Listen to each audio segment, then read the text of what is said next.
Yo, how you doing? Back again for the next live stream.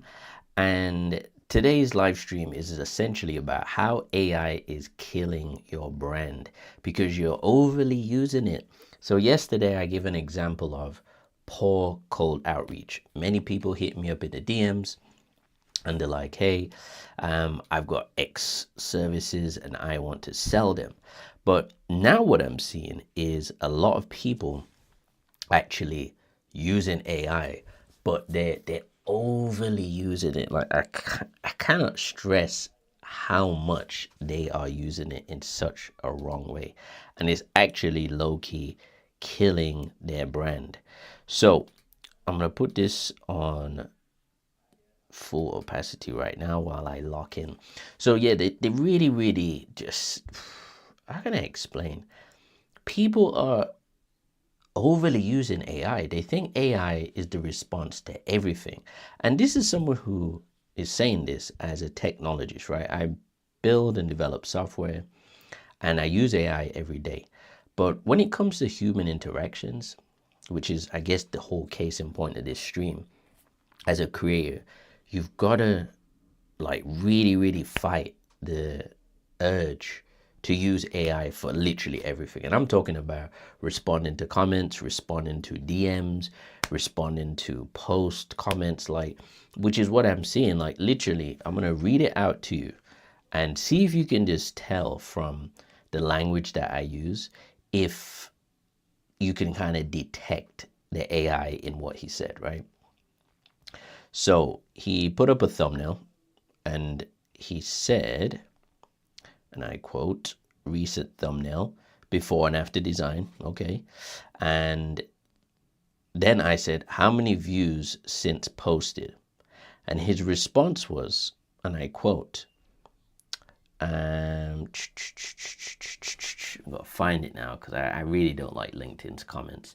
So he goes, appreciate you asking. If you're ever looking for help with YouTube thumbnails or video editing, feel free to reach out. I'd be happy to help. That's how you know it's AI. As soon as you see a dash mid-sentence when there's no need, you just know it's ChatGPT. And he didn't answer the question. So obviously his AI bot is not that good. He just killed his brand there in 1 second because he couldn't be bothered to take the time and respond. Now he's probably got a bot, something connected with LinkedIn possibly, or some, Claude, or some Claw, agent that's doing that for him. But in my opinion, that's actually ruining his brand and it's ruining his chances as a thumbnail designer because it shows that you're not really doing human interaction. Now I get it, at scale you want to, comment max, right, and get in front of as many people as possible, but the time that it takes, the effort that it takes to actually just respond in your own voice, in your own tone, actually goes a long way. That's how you actually build up connections. But I responded to him. I said, appreciate the automated AI response. Great way to build connection with potential prospects. Little typo there, but so what? Let's change that. Potential prospects. And then I put a little emoji with a cat and it's saying, yeah, right, fixing his nails. Then he says, fair enough. Appreciate the feedback. I'll make sure to keep my replies more genuine and personal going forward. Nobody speaks like that, bro. Like, humans don't respond like that. They just don't. So, and I said again, another AI ChatGPT response. I am convinced your whole profile is AI. Says, okay, but I can promise you there's a real human behind the profile. It's like he's just not answering the question, but because his bot is already doing the damage, I could just keep responding and making his feed look even worse. But I'm not going to do that. The point I'm making is this kind of like behavior, if you will, it's really damaging for a lot of creators. And I've seen it happen so many times at this point where I don't think creators are actually, I don't think they really know how bad it is for them when they keep doing that. For example, if you're trying to, impress your authority in the space that you're in, whether that's thumbnail designs, whether that's script writing, whether that's editing, it really doesn't matter. If you're trying to like really show I'm the guy, using things like that, which is not a personal touch, is not good. Because again, creators are very, how can I put it, very sensitive about their work. They're very intuitive, right? They know when something is off or when something doesn't seem correct, let's say.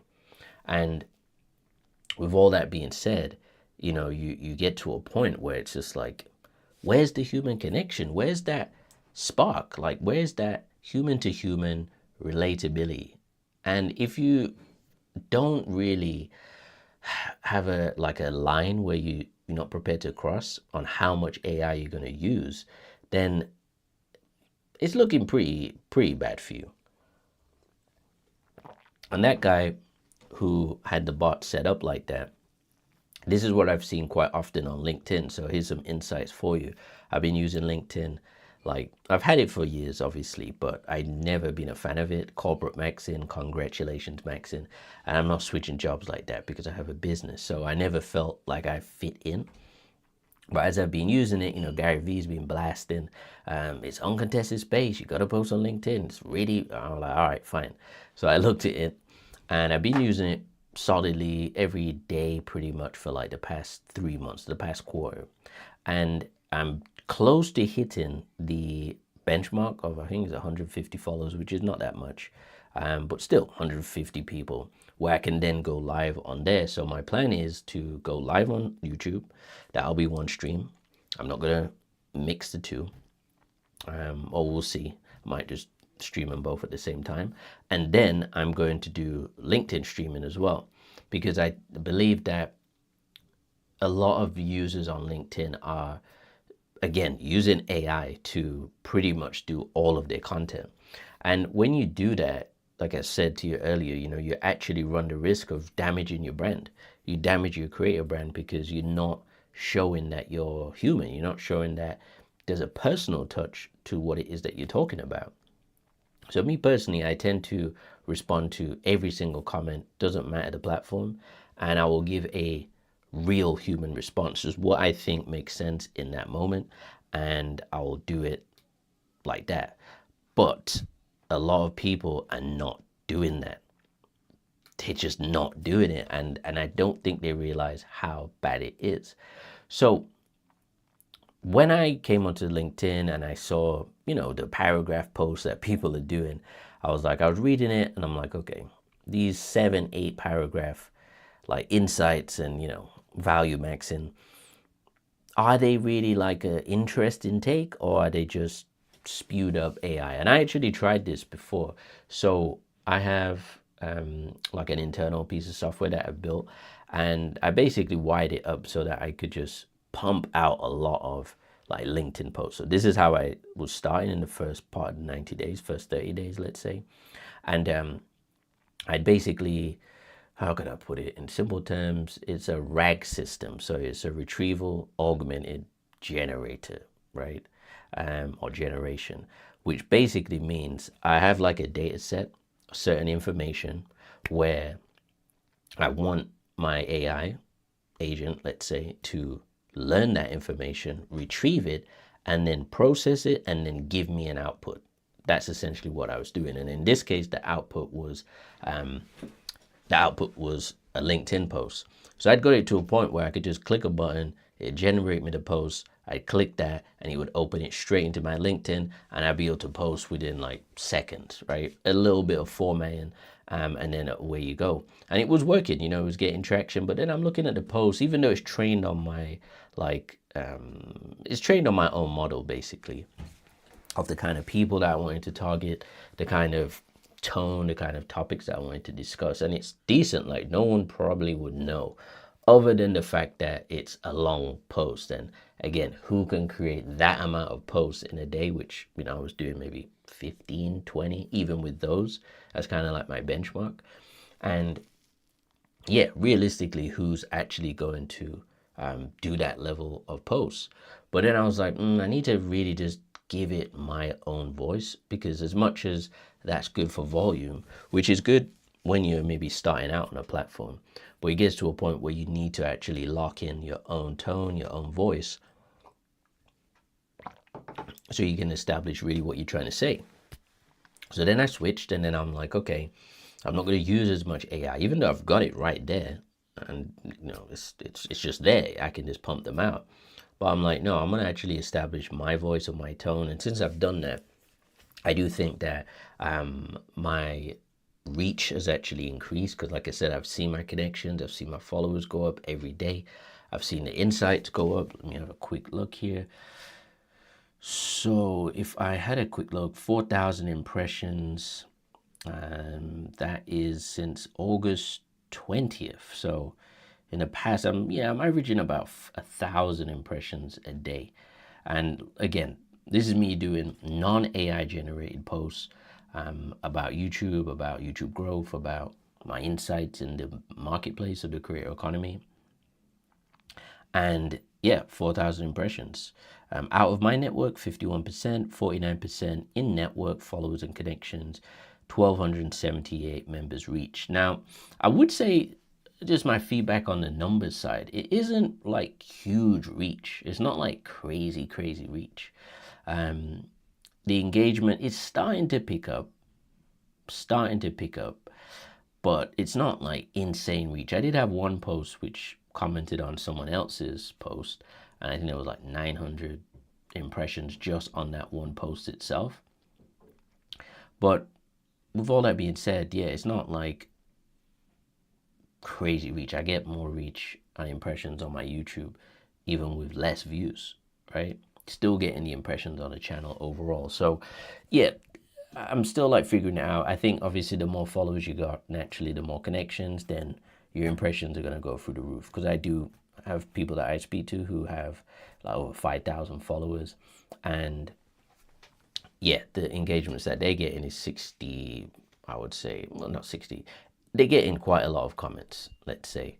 But in relation to how many followers or connections they got, it's pretty small, to be honest. Let's say person with 5,000 followers, they get in maybe 70 comments, okay? So it's not like a crazy amount. But I guess what I'm saying really is, in this time where AI basically can do anything, especially for creators, and people are using it in video, which I'm actually gonna start to tone down, even change some of my AI videos that I've done for some branding stuff, because the question I ask is, as much as I like and can do that type of video and do it really well, with some taste, but you can kind of just tell there's like this feed that you're seeing here, like the ratio, the coloring, the pixels, like you can just tell it's like human. And that's the thing with AI, it's great. And people say, oh, you can't tell. It's like people who do video can tell. Like creators who make videos every single day, you can tell. And especially if you make it yourself, you can tell straight away. And I don't think there's anything wrong with it, but I just think, as I've been saying generally, there's a limit. For example, with Colossian, my creator platform, this is where you build your YouTube business. I purposely not put in tons and tons of AI. And that's mainly because I just don't think there's a need to. Like, I've got one specific tool which I haven't rolled out to all the users yet. It's called Title Challenge. Just more so due to time. I've been working on some other things within the software that were more important. But the whole premise is, again, it's based off of models. So I think the future of creativity and AI, or one element of it, is essentially using human-based thinking and making that the primary thing that ideas are generated from, like other humans. It doesn't have to be like your own stuff. It could be a mixture of humans, but it needs to be human based. So essentially what this does is, in short, I could choose a framework. I got Mr. Beast framework, Vexian, Paddy Galloway framework, and just a general title framework for YouTube. And what happens is, once you select your title that you're working on, right, you basically choose your amount of subscribers. Have you got proof? non-soft hard, pause, your type, creator type, YouTuber, educational, absurdist, personal story, say personal story, and choose your model. So again, I'll be adding more over time. But as I use them myself, personally, I think Anthropic and OpenAI's models are the best. Gemini's is a little restrictive, I've found. But it's good for some things, more so on the image generation, which I use Flow sometimes. But anyway, you choose your model, and then you hit challenge, right? So what it's doing now it's running your title through the lens of the framework that you chose. So I chose the title framework, which is kind of like a broad based framework for titles. And what it'll do is it'll basically just stress test your title. So it's like an extra tool that you can use within Colossian to actually figure out the best title. And rather than you just throwing something out, you could actually run this, test it, and see what it says. So this one says, weak title, use the burned out warning frame format without stacking additional frames. The don't do X like this construction is functional, but the title lacks specificity, transformation payoff, and credibility anchors for 0 to 1K channel. With hard proof, this title wastes an opportunity to stack duration, story, or credibility frames that will make the warning land harder and feel more earned. The all caps formatting doesn't add strategic value. The title is clickable, but not optimized for outlier performance. So then it tells you what works, what needs work, which I just read, and then it'll give you 6 stronger title ideas, okay? Now, again, benchmark. You don't always have to use them. It could be, this is how I use it at the moment as I'm testing it. And stress testing, even the stress tester, right? But it'll give you some titles that you can work with, and then you can go off, because you might be like, oh, that's a cool idea. I'll tweak this and then I'll use that. And then you could save which one. It'll even give you a 3-act structure, which is pretty cool. And you could save that challenge. And then if you've got more, which I do, you can go back to them and see, did that work? Did it not work? But then let's just see the titles that you come with. It says, I sent 847 cold DMs. Stop doing this if you want clients. After 200 failed DMs, I found the one opener that books calls. I like that one. That's a good one. I analyzed 500 plus DM replies. Nobody teaches this client approach. Now, you see, like, these are not like some generic ChatGPT titles. Like, give me a title for this type of video. That's like such a basic use of AI. And I'll be honest with you, a lot of top YouTube channels do promote this. Congratulations, Martin. Sorry, but I didn't even look at the chat. It was so ghost town out here, no pun intended. But appreciate you locking in, gang. Well, that's what it is. Congratulations, Maxim. I didn't really fit in with that, you know. But yeah, I'm seeing a lot of YouTubers, and Ghostman, tell me, have you seen YouTubers say this, where they are basically telling you just basic AI usage, and it's like, no, you've got to use a human framework. This is my perspective, right? I'm going to run these tiles through a challenge, but it's not going through just generic AI, right? It's going through a human lens. So we've got, I put in the tile, then it goes through human filter, and then the AI processes the human information, the context from a human, not AI generated, it's human context. Then it gives you a title. So with that extra layer of human nature, if you will, right? Shout out to Michael Jackson. You alleviate the stupid titles that AI is going to give you, or the stupid responses like the guy from LinkedIn where he says, ha, ha, ha, ha, I'll try and do better next time, blah, blah, blah. Like, that's just not going to work. That's not going to cut it in 2026. So I like that title. After 200 failed DMs, I found the one opener that books the calls. What is that? What is that one opener? See?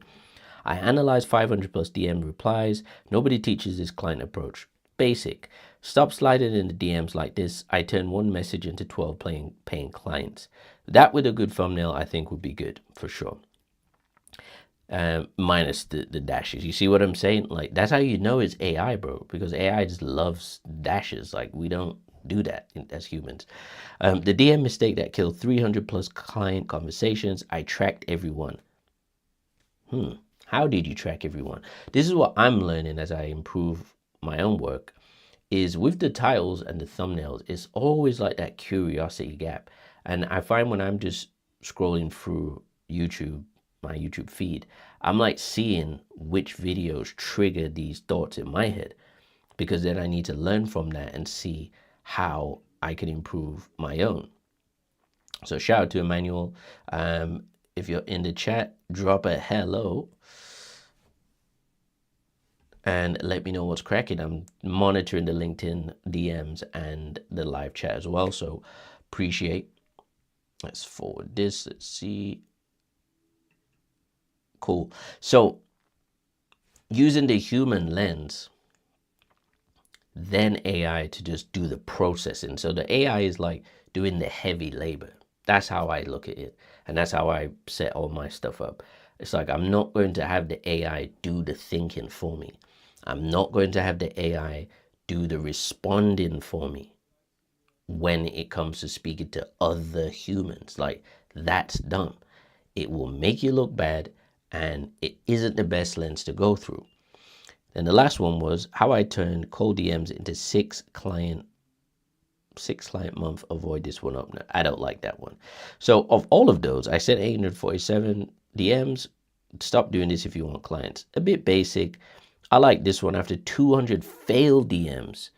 So it set the stakes now. It's like, oh, the person failed first. I found a one opener that books calls. Now you got me curious. I'm like, how did you book calls? What did you say in the DM? But as I've said, to summarize, this is going through a human lens first. So then I'm going to save that because I do like that one.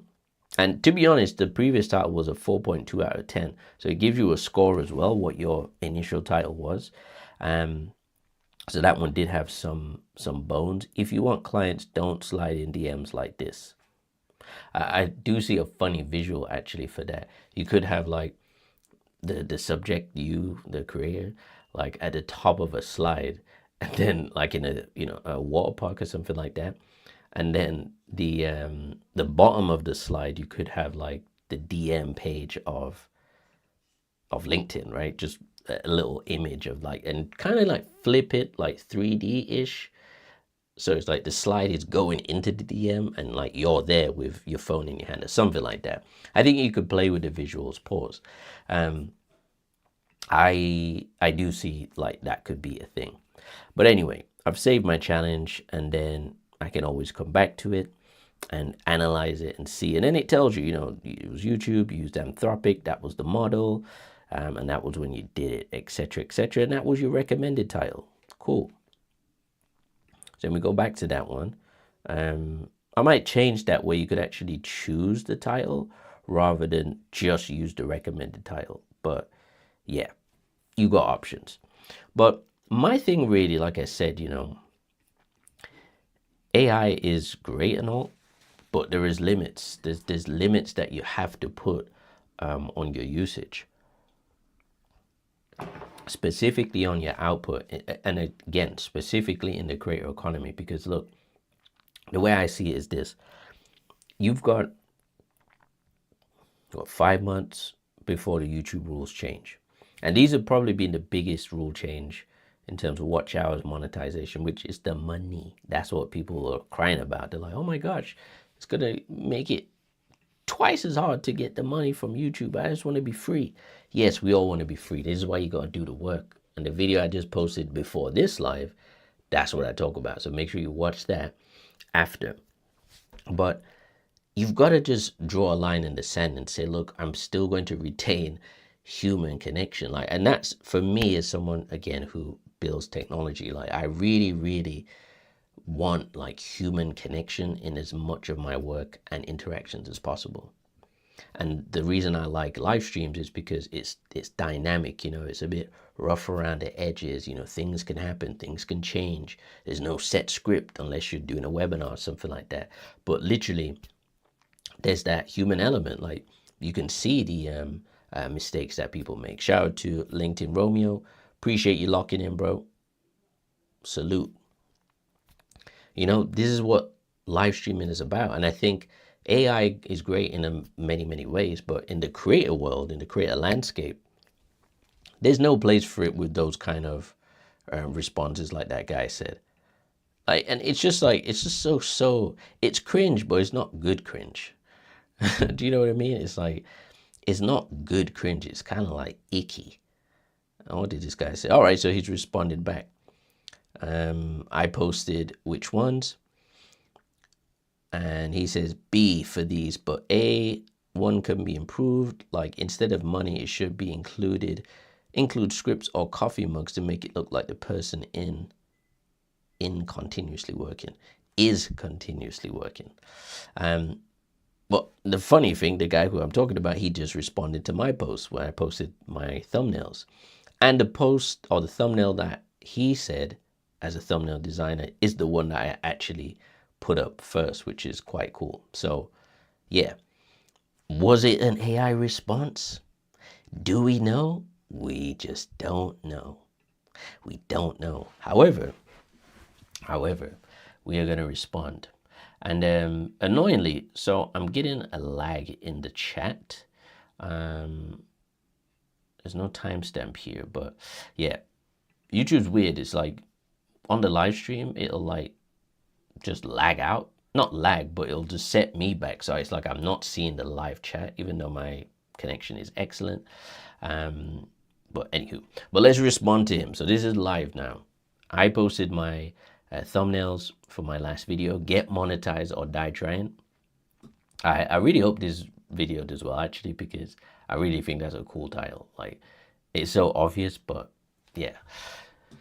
So he said B for these. So we're gonna say, first of all, and this is why I say wild things, just people know it's a human. Like, first of all, I am a human, and I hope you turned your bot off for your reply, LOL.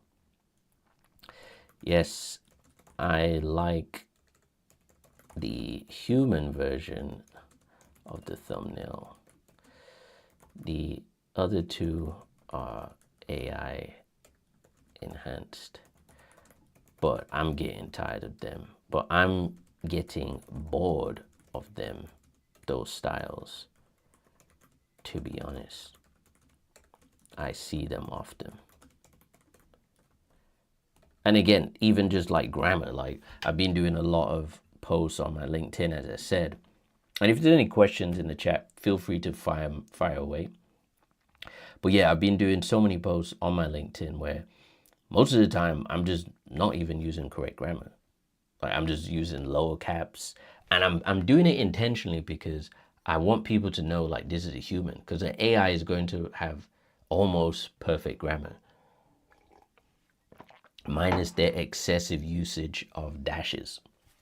But aside from the excessive uses of dashes, the grammar is usually on point. But I purposely just mix up my grammar and punctuation because I don't want people to think what I'm saying is AI generated. I don't want that. I want them to know it's human based with a real human behind it, no automation. And yes, I'm pumping out 20 to 25 to 30 posts a day. Because that's the grind. That's the obsession level that you need. And I don't think without being so obsessed about the internet, business online, AI since its launch of models like LLMs, I don't think I would be able to detect, these responses, because many people, I don't think, even know that they're talking to a bot. Like, they generally do not know that they're talking to a programmed bot, not even like live. It's literally programmed where it's just trained to respond in a certain way. And, it can probably slide for a lot of people, a lot of things, but I'm just not really into it. As I said, I'm all for using AI in workflows, making your life easier. I am not for AI in the creator world, especially replacing basic things that humans should still be doing. Because, we get lazy. we have all these cool, shiny, fancy toys, and then people just forget to be human. And then wonder why people complain about, AI slop and the level of quality of videos going down. It's really because there there isn't like any guardrails. Like you have to have guardrails. You have to have some type of filter that is essentially, going to like make sure that we've got great content going out. And I do think it's good um, when you have like certain rules in place on platforms, like with the Colossian community, for example. I'm not going to just yet anyway. Well, there's stuff in the back end which I won't go into, but there's stuff on the back end that will stop, robots getting in. And again, this is for paid subscribers anyway, so it's not a public community. So it's designed that way so we can have like real interactions with other creators. And I am excited, to see more people come in here, start to use it, and then, we start to really catch some vibes and really, really build. That's the core thing. I want to speak to other obsessed creators and internet entrepreneurs. We are live discussing excess use of AI on YouTube. I think my YouTube keyword search is crazy right now. And I have had some YouTube employees actually be looking at my posts, which is kind of cool. That's the one. So you see, we got these kind of vibes going on in the community. And yeah, I mean, as I've said, AI is great. AI is cool. It can do a lot. It can help you build, etc., etc. However, it gets to a point where it's just like, just be a human. In certain instances, it's like, I want to speak to a human. I don't want to be doing social posts on LinkedIn, which, again, is a faux pas on LinkedIn's behalf because they've done the whole thing of verification where, your passports and ID verification. They've really gone to town with the verification side of things, yet they're letting people do, bots on here. I'm like, what's the point? It's like, if you're going to do all that verification, then why are you allowing bots to basically write anything and kind of destroy the connections on the platform? It kind of defeats the purpose, really. That's just my take. Yeah, I think platforms like this, it's important that they retain the humanness because people are looking for jobs, people are trying to build their business, and it's like, do we really want to get to a point? I'm not going to try to go too philosopher's stone here, but do we want to get to a point where the conversations that we're having are just with robots? Like, who wants that? I don't want that. I don't want to just be speaking to robots day in, day out. Like, that's whack. I want to have conversation with humans. So when I'm on these platforms, when I'm posting and value maxing, right, I want to ensure that it's going to other humans. And probably the reason why I prefer YouTube over any other platform on the internet is because I know that when, obviously there's some bots, but I know for the most part, people who comment on a YouTube video, that has more weight than Instagram, TikTok, LinkedIn, even X.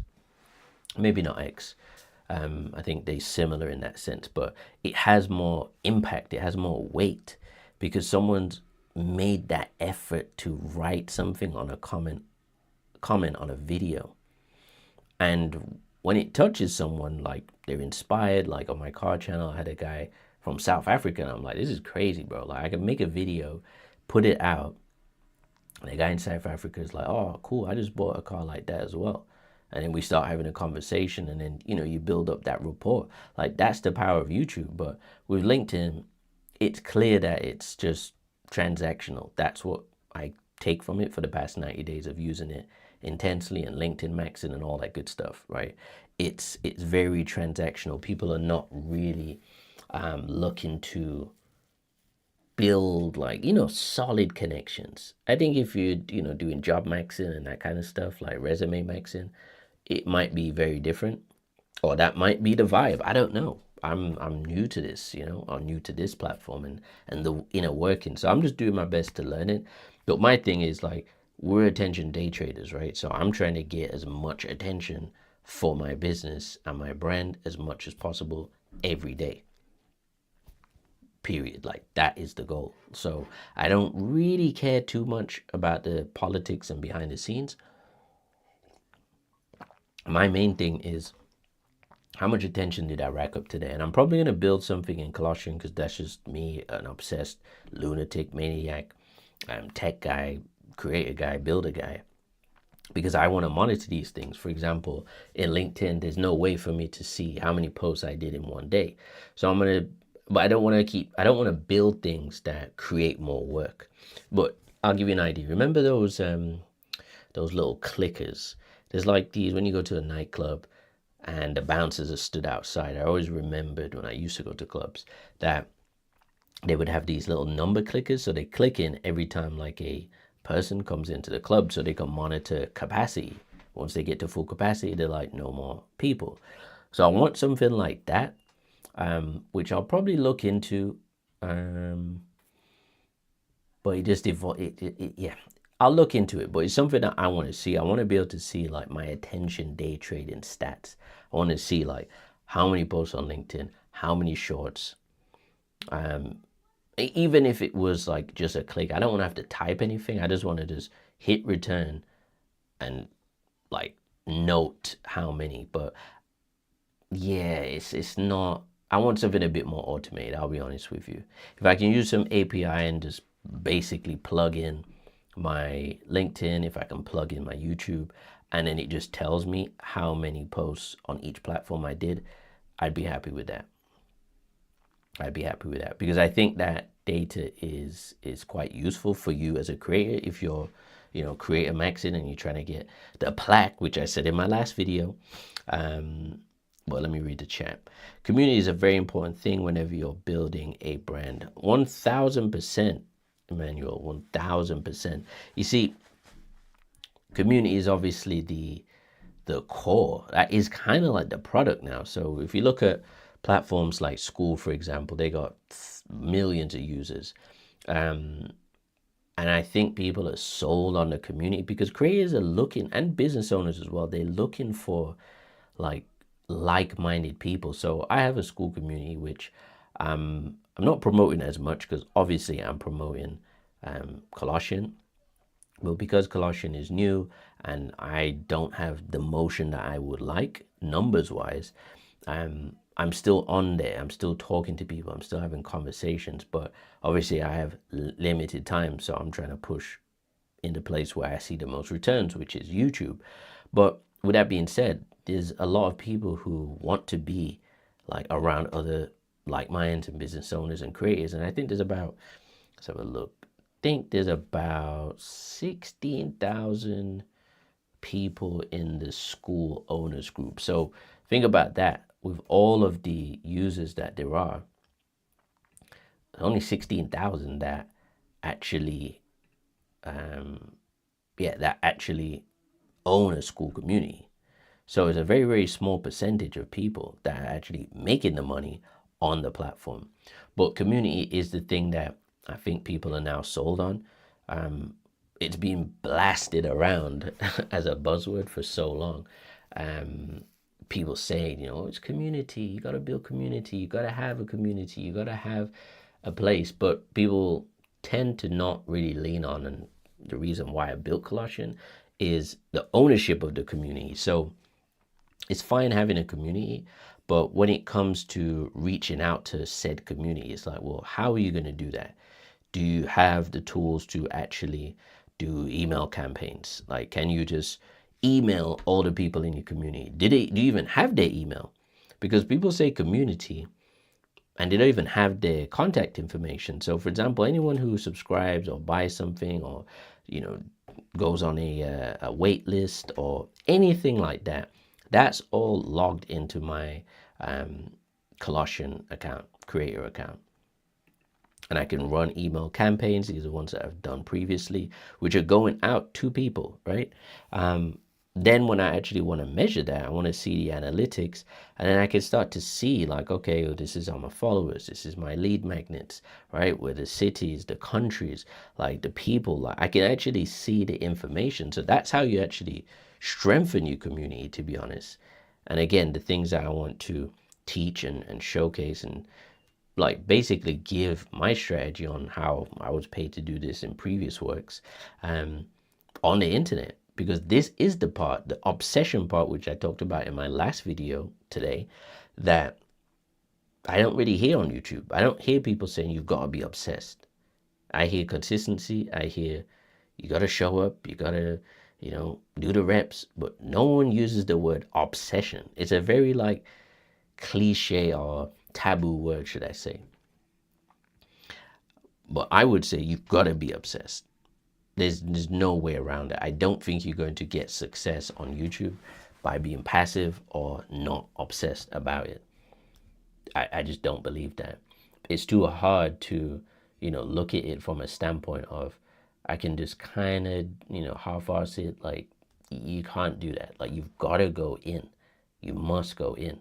So, again, things like my trust score, I'm ensuring that I'm racking up those trust minutes. So I already hit my benchmark combined with 2 channels.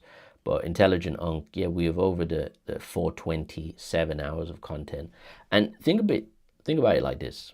Today, after this stream, I would have put out an hour and a half's worth of content. 1 live, 1 long form. I haven't done all my shorts yet, but I will do.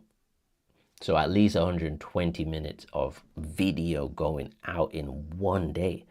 Like, when I think about it, the amount of work that you have to do to really get in front and build an audience is a lot, man.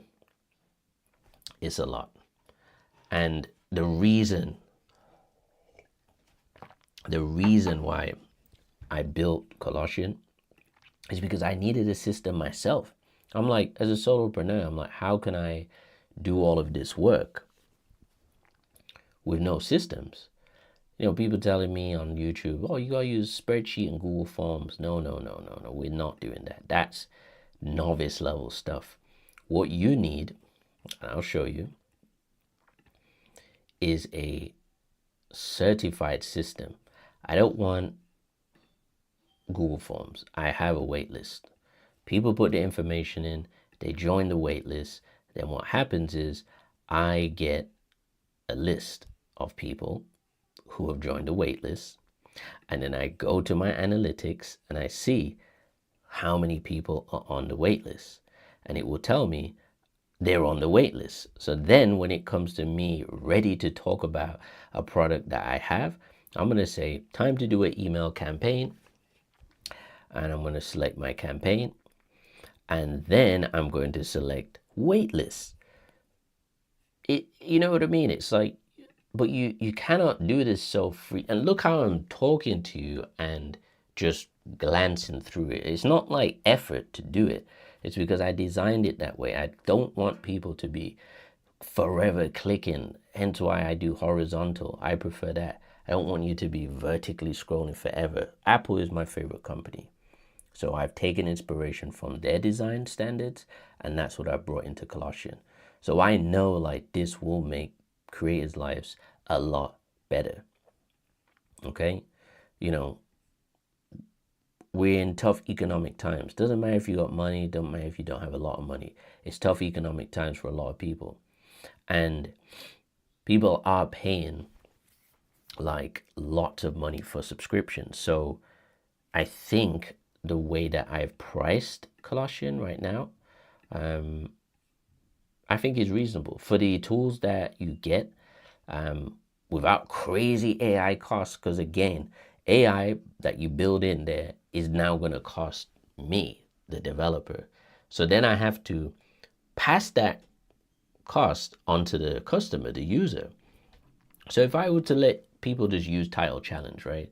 and just say, go to town. It's going to cost a lot in credits eventually once you start to have, or tokens when you have like many, many users. And personally, in technology and software, I don't think it looks cool, and I don't think it is cool when you say you have a limited amount of credits. Like, it's 2026. I don't want limited tokens. So what I will probably do is include it so you can add your own API key, and then you can, title challenge to your heart's content. You can title max for as long as you want then, because you're paying for it. But if I have to like work it so my account pays for that, I'm naturally going to have to limit it with the amount of credits, and I didn't want to do that, hence why I haven't rolled that out on the platform yet or inside the software. But aside from that, with pre-built design, unlimited audio, so if you're doing podcasts, I could take the podcast from these streams and put them up as audio on my page, right? I could do that. That's unlimited. I've got link tracking and attribution, which I'm going to do a whole stream on that specifically, and just like how I think the best way is for creators and internet entrepreneurs to use that. You've got that. It tells you your conversions. It's telling you all of the things that you need to know to figure out what part of your content is working. And not just, we're not talking about one link, one basic tracking link. I'm not talking about that. I'm talking about tracking every single video, right? Every single video to tell you which video is bringing in the most revenue, which is getting the most clicks, which has got the highest conversion, and how much money has that video made you. That's insights that you cannot get anywhere, right? And I won't bore you with all the lists. You can go check that out. But for $200 a month, $2,000 for the year, or $3,000 for the lifetime, which I'll probably run till the end of the year, possibly. We'll see. But yeah, it's jam-packed with stuff, man. And this is why I have to do videos, because I have got so much to talk about now. I have to do an hour and a half of film's worth of content every single day just to even tick through. Like, bear in mind, I've just been talking about AI today.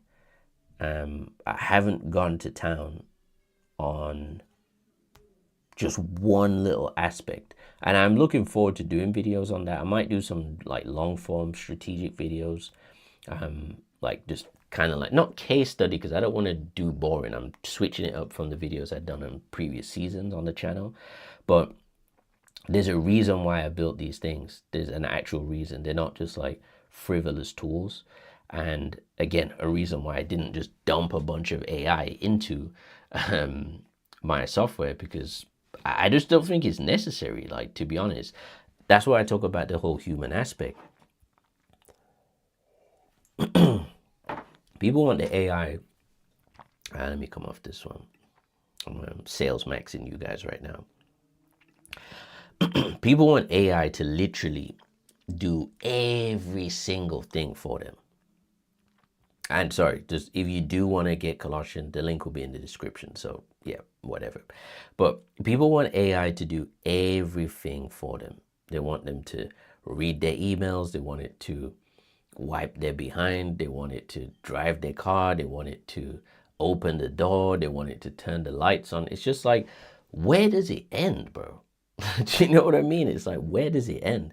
And I guess it is ironic, because I do use AI every single day, but I'm not letting it consume me. I'm not letting it like overrun my human inputs, if that makes sense. I don't want it to do that. I'll use it for what it's worth, and for information, for speed, for, code, for example, top notch. But you don't want to get to a point where you cannot think for yourself. You cannot come up with ideas that are human-based, that are usually going to get more love, more appreciation than a generic AI thing would. Like, I just would never want to get to that point, because I think it would, like I said, damage your brand, and it will also, I think it will have an impact on your creativity. That would be my philosopher's stone of the situation and prediction. I think it will damage people's creativity, because they're going to lean on it too much and not know how to come up with cool ideas. Hence why I encourage, being in communities, like speaking to other humans, especially now, not being like, in your own world and not having conversations, because you got to be having conversation, you got to be collaborating, you got to be seeing like what the pulse is in the human race. The AI race, we know what's going on, and it's powered by humans, right? The more money you got to build data centers, the more compute power. The more compute power, the more the AI can do, because it's getting smarter. The more the AI can do, the more things you can ask it to do for you. And then the cycle goes on and on and on and on. But if you're not playing at that high level, Elon Musk, Jensen Huang, Nvidia, SpaceX, Tesla, them kind of vibes, OpenAI, Anthropic, like those guys are now like as big as electric companies. Just like how we have electricity or water plants, like that's how powerful these guys are, because the whole world is running off AI. And even when I do see ads on certain platforms, it just blows me away. It blows my mind where everything's like AI can now do better. And when you think about these sci-fi, cyberpunk type movies, and you see how all the ads are just plastered in your face, that's literally what is happening now, which is insane. That is insane, because we've reached that pinnacle where the tech is just so influential and people don't even realize it. And they're using it in human instances, and then it becomes like, well, are we in cyberpunk world, or is this still like, God's planet, right? Is this still the world, the globe? Like, do you know what I mean? Earth. Like, what are we doing here? So I just think there's limitations.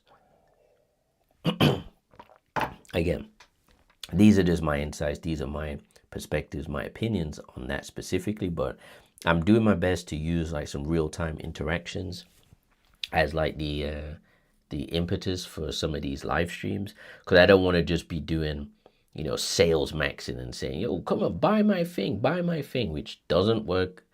And I'm stopped telling people about this now, because I'm like, other than obviously YouTube, but you've got to listen to Gary Vee, for example. He wrote the book Jab, Jab, Jab, Right Hook. You cannot just be sell, which most of the people in my DMs have never had any sales training, clearly, because they never ask questions. The AI can't teach you that. Do you know what I mean? That's like lived experience. Have you been on trading floors? Have you done sales courses? Have you had sales training? Have you gone to sales webinars?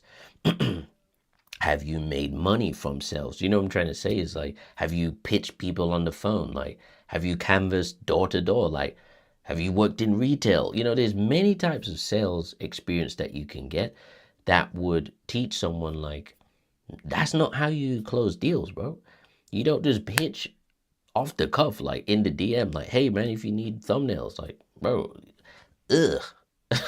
Do you know what I'm trying to say? Like, you've just hit me in the DMs and being like, buy something. I'm like, bro, I don't know who you are. I don't know who you are. So I'll probably do a stream on that. Like sales training or sales insights, sales strategy for creators and YouTube economy people, because these guys need schooling. I'll be honest. But yeah, I think that's all for this stream. Basically, what I'm saying to summarize here is stop outsourcing AI to do all the thinking for you. Front of house is like if you went into an establishment. Let's say it's a doctor's surgery. Imagine you go to a doctor's surgery and there's a robot on the desk, and the robot says, hi, nice to see you. How are you feeling today? You'd be like, what kind of doctor surgery is this, bro? Like, do you know what I mean? Like, what kind of surgery did I just walk into? You don't want that. You just do not want that. You want a situation where it's a human, especially when it's to do with your health. You want to know that another human cares about your health condition. So it's the same with the creator world. Be human. Like if someone asks you a basic question like, oh, how many views did you get? Don't have the bot say, or don't have a bot saying to someone, thanks for responding. If you need help, you didn't even answer my question, bro. So you lost my interest now. You've just showed me that you are using a bot. Just stop doing that. Be human, be human, be human. Make sure you go watch the last video that I did. I just posted that. Really cool video about obsession and how you win on YouTube is by being obsessed. Different take. I'm happy about that video. See how it performs over time. Not tomorrow, over time. January 2027, we'll see how that video is done. That's my new take. And that's how you should be thinking about any video in your video portfolio. So appreciate you locking in. Yeah, appreciate you locking in. Appreciate it. Make sure you like and subscribe. If you're watching this on the replay, I appreciate you. And I've said appreciation about 5 billion times. So yeah, we are going to wrap here. And I'll see you on the next one. Peace.